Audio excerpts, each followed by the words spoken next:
Bismillahirrahmanirrahim. Perkenalkan, saya Dodi Alfayed.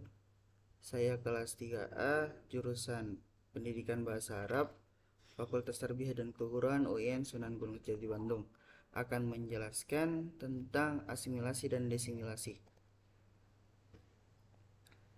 Asimilasi.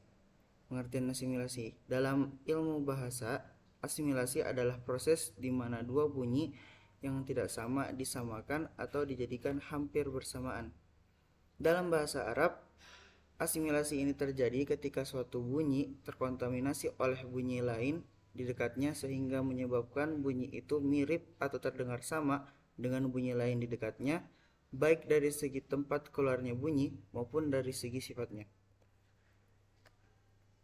Unsur-unsur asimilasi. Asimilasi berdasarkan perbedaan jenis dan bentuknya mencakup ada 3. Yang pertama, unsur yang pertama yaitu bunyi yang mempengaruhinya, yaitu bunyi baik itu vokal atau konsonan yang mempengaruhi bunyi lain. Bila dalam kata dicontohkan ada kata iztada, bunyi yang mempengaruhinya itu adalah huruf zai. Kemudian unsur yang kedua itu bunyi yang dipengaruhinya, yaitu bunyi baik itu vokal maupun konsonan yang berpindah makhraj atau sifatnya yang disebabkan oleh pengaruh bunyi yang mempengaruhinya. Dalam kasus iztada tadi, huruf yang dipengaruhi atau bunyi yang dipengaruhi adalah huruf ta pada kata iztada. Kemudian unsur yang ketiga itu yaitu bentuk asimilasi, yaitu bentuk perpindahan atau perubahan bunyi yang disebabkan oleh pengaruh bunyi pada bunyi yang dipengaruhinya. Bentuk asimilasi ini bisa dikatakan sebagai bentuk setelah perubahan tersebut, yang awalnya dari kata iztada menjadi kata izdada.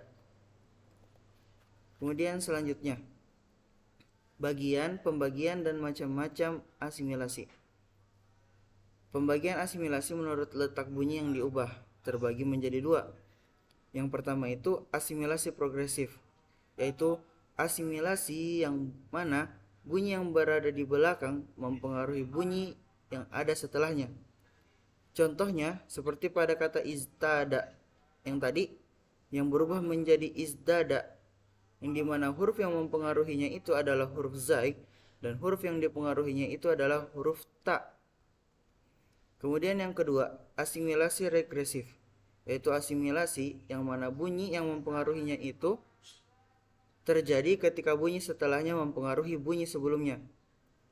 Contoh dalam kata mim ba'di, yang dimana huruf yang mempengaruhinya itu adalah huruf nun dan huruf yang dipengaruhinya adalah huruf ba, yang menjadi kata mim ba'di. Kemudian selanjutnya pembagian asimilasi menurut jarak kedekatan antara dua bunyi terbagi menjadi 2 bagian. Yang pertama asimilasi langsung, yaitu asimilasi yang terjadi antara dua bunyi yang berdekatan dan tidak dipisah oleh bunyi huruf lain. Di antara kedua bunyi tersebut seperti dalam kata yan bitu, yang huruf nunnya itu diganti jadi mim menjadi yam bitu. Kemudian pada kata izhatama atau izdahama yang diubah menjadi kata izdahama. Kemudian selanjutnya asimilasi tidak langsung, yaitu asimilasi yang terjadi antara dua bunyi yang diantara kedua bunyi tersebut terdapat pemisah oleh satu bunyi atau lebih. Seperti pada contoh musaitirun menjadi musaitirun, yang dimana huruf yang mempengaruhinya itu adalah huruf to dan kemudian huruf yang dipengaruhinya adalah huruf sin, yang sin ini diubah menjadi huruf sod. Di antara kedua huruf ini itu ada huruf ya yang menjadi pemisah antar huruf sin atau huruf sod menjadi dengan huruf to. Kemudian pada kata sirotun, pada kata sirotun ini juga terjadi pemisah, yaitu huruf ro dan alif. Kemudian selanjutnya pembagian asimilasi dari segi kekuatannya. Yang pertama, asimilasi total, yaitu perubahan suatu bunyi hampir menyerupai bunyi lain atau pergantian bunyi yang dipengaruhi seperti bunyi yang mempengaruhinya. Pada kata syamsun. Nah, pada saat dimasuki lam ta'rif, itu terjadi asimilasi antara huruf lam dengan huruf shin yang merubahnya menjadi dari kata syamsun menjadi asyamsu. Kemudian yang kedua, asimilasi parsial, yaitu perubahan bunyi menjadi bunyi lain yang dekat dengannya atau pergantian suatu bunyi yang dipengaruhi menjadi bunyi yang dekat dengannya dari bunyi yang mempengaruhinya. Sebagai contoh yaitu yanbitu, yang dimana nun berubah menjadi kata mim karena adanya huruf ba. Kemudian pembagian asimilasi dari segi bentuknya terbagi menjadi dua macam. Yang pertama itu asimilasi dari segi tempat keluarnya bunyi atau fil makhraj, dari kata makhrajnya, yaitu perubahan suatu bunyi pada huruf lain yang menyerupai atau dekat dengannya dari segi tempat keluarnya. Yang kedua, asimilasi dari segi sifatnya bunyi, yaitu perubahan bunyi pada bunyi huruf lain yang menyerupai atau dekat dengannya dari segi sifatnya.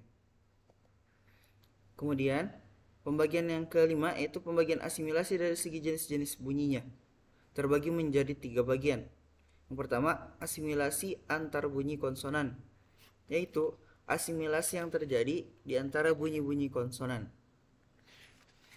Kemudian yang selanjutnya itu asimilasi antara bunyi vokal, yaitu asimilasi yang terletak di antara bunyi-bunyi vokal. Kemudian yang ketiga itu asimilasi antar bunyi konsonan yang dengan vokal, yaitu asimilasi yang terdapat di antara bunyi-bunyi konsonan dan bunyi vokal yang dibagi menjadi 2 macam. Yang pertama, efek bunyi konsonan terhadap vokal. Ini biasa terjadi di atau terletak pada huruf tang yang bersifat tebal, seperti dalam kata ta'ir, sabir, zahir, dan dobit. Kemudian yang kedua itu efek bunyi vokal terhadap bunyi konsonan.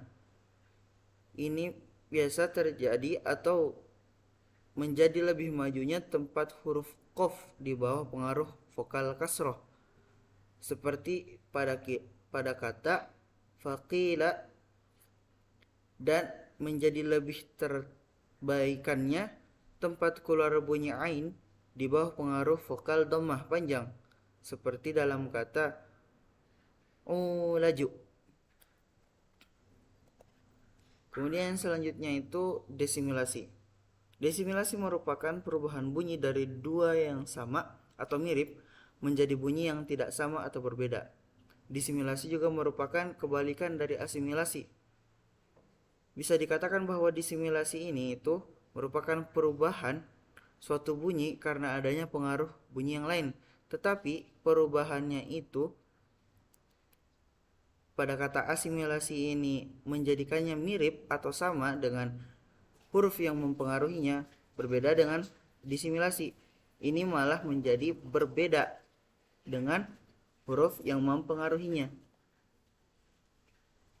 Kemudian unsur-unsur disimilasi. Yang pertama itu bunyi yang mempengaruhinya atau bunyi vokal, bunyi baik itu konsonan maupun vokal yang mempengaruhi bunyi lain. Mungkin dalam contoh dasasa itu pada sin yang kedua yang tertulis, atau bisa dikatakan juga sin yang pertama di dalam tulisan. Kemudian yang kedua itu bunyi yang dipengaruhinya, yaitu bunyi baik itu vokal maupun konsonan yang berpindah makhraj atau sifatnya yang disebabkan oleh pengaruh bunyi yang mempengaruhinya.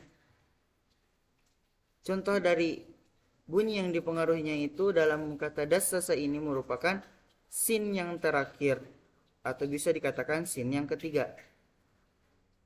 Kemudian bentuk disimilasi. Bentuk disimilasi ini itu bentuk perpindahan atau perubahan bunyi yang disebabkan oleh pengaruh bunyi pada bunyi yang dipengaruhi. Yang bisa dilihat di contohnya itu dari kata dasa yang diubah menjadi kata dasa. Kemudian pembagian dan macam-macam disimilasi. Yang pertama itu pembagian disimilasi dari segi letak pengaruhnya. Dibagi menjadi dua bagian. Yang pertama, disimilasi progresif. Yaitu disimilasi yang mana bunyi yang berada di belakang mempengaruhi bunyi yang ada di setelahnya, sehingga berubah dengan berbeda bunyi yang mempengaruhinya. Seperti contoh pada kata kitabana yang diubah menjadi kata kitabani. Kemudian yang selanjutnya disimilasi regresif, yaitu disimilasi yang mana suatu bunyi mempengaruhi bunyi yang hurufnya itu berada di sebelumnya. Contoh pada kata jammada yang diubah menjadi jalmada, yang dimana mim yang pertamanya itu yang dipengaruhi dan mim yang keduanya itu yang mempengaruhi. Kemudian selanjutnya pembagian dan macam-macam disimilasi. Pembagian disimilasi dari segi antara bunyi yang mempengaruhinya dengan bunyi yang dipengaruhinya. Yang pertama itu disimilasi langsung, yaitu disimilasi yang mana bunyi yang mempengaruhinya itu berdekatan langsung dengan bunyi yang dipengaruhinya.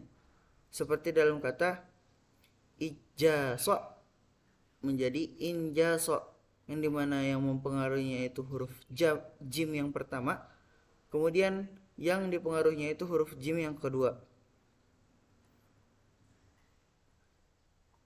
Kemudian disimilasi tidak langsung, yaitu disimilasi yang mana bunyi yang mempengaruhinya tidak berdekatan dengan bunyi yang dipengaruhinya.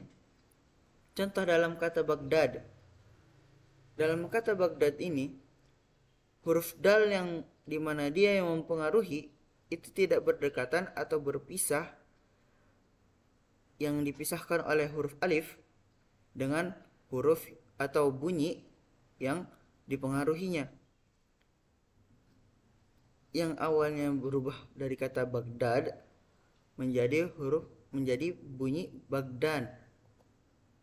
Kemudian selanjutnya itu hal-hal yang terdapat antara asimilasi dan disimilasi. Yang pertama, di dalam semua bahasa kejadian atau fenomena asimilasi ini lebih banyak dibandingkan disimilasi, dan asimilasi ini lebih populer daripada disimilasi. Yang kedua, asimilasi dan disimilasi keduanya memiliki peranan untuk mempermudah dan meringankan pelafalan. Yang ketiga, keduanya serupa dalam bentuknya dan efeknya terhadap dua bunyi yang saling berdekatan, yaitu mengubah. Yang keempat itu, asimilasi ini merubah suatu bunyi menjadi bunyi yang lain yang sama dengan bunyi yang didekatinya.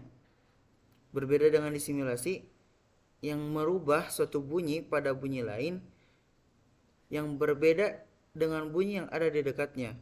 Jadi perbedaannya itu asimilasi merupakan perubahan bunyi yang mendekati bunyi yang mempengaruhinya, sedangkan disimilasi itu merubah bunyi yang berjauhan atau yang berbeda dengan bunyi yang mempengaruhinya. Kemudian yang kelima itu asimilasi ini terkadang merubah suatu bunyi tanpa merubahnya menjadi fonem-fonem lain, berbeda dengan disimilasi yang merubah suatu bunyi menjadi fonem lain. Kemudian yang keenam, asimilasi ini bisa menjadi asimilasi parsial atau asimilasi total, akan tetapi disimilasi ini hanya terdapat disimilasi total saja, seperti yang ditemukan dalam semua keadaan. Mungkin sekian yang sempat saya bawakan. Kurang dan lebihnya mohon dimaafkan. Syukran. Assalamualaikum warahmatullahi wabarakatuh.